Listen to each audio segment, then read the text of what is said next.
আম্মা কি জন্য ফোন দিল এখন? রিসিভ করে দেখি তো। হ্যালো, আসসালামু আলাইকুম। ওয়ালাইকুম আসসালাম। কিরে মা, কেমন আছিস? শ্বশুর বাড়ি যায় দেখে আমার কথা ভুলেই গেছিস। হ্যাঁ আলহামদুলিল্লাহ আম্মা, আমি অনেক ভালো আছি। তোর শাশুড়ি কোথায়?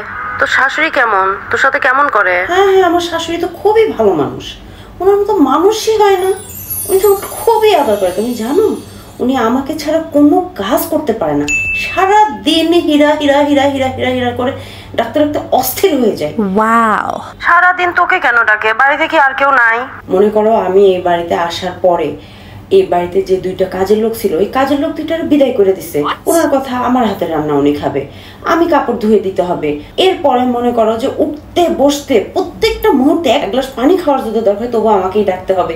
আমার হাতে নাকি জাদু আছে, বুঝো? বুঝতে পারো না আমি এটা কার? আচ্ছা, তোকে কিছু বলে নাকি? না না, আমাকে কিছু বলে না। মাঝে মধ্যে তোমার কথা বলে আর কি, তোমার অনেক সুনাম করে।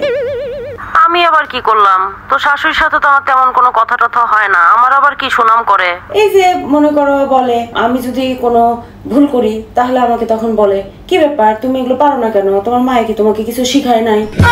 মনে করো আমি যদি কোনো কাজ না পারি, বলে পারো না কেন? তোমার মা তোমাকে খালি পড়ালেখাই করাইছে, তোমাকে কোনো কাজকর্ম শিখায় নাই, তোমার কোনো আক্কেল পছন্দ দেয় নাই। তুমি এইটা পারো না কেন? তুমি সেইটা পারো না কেন? তুমি এই জিনিসটা, এই সিম্পল একটা জিনিস তুমি বুঝো না কেন? মানে এগুলো আর কি।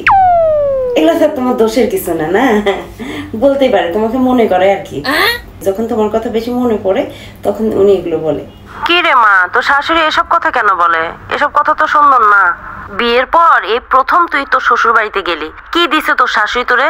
অনেকক্ষণ থেকে খুঁজতেছি। অলংকার দিছে? গলার হাত দিছে? সুন্দর কোনো শাড়ি দিছে? কি দিছে? না না আম্মা, আমাকে ওগুলো কিছু দেয় নাই। তবে একটা ভালো জিনিস দিছে তো। মনে করো ওনার যে জিলাপির পেঁয়াজওয়ালা ছেলেটা আছে না, ওইটা তো আমাকে দিয়ে দিছে। পেঁয়াজের আর কয়টা পেঁয়াজ? ওনার ছেলের মধ্যে যে পেঁয়াজ আছে, এই পেঁয়াজ মনে করো আমার সারা জীবন ভর আমি চেষ্টা করলেও খুলতে পারবো না।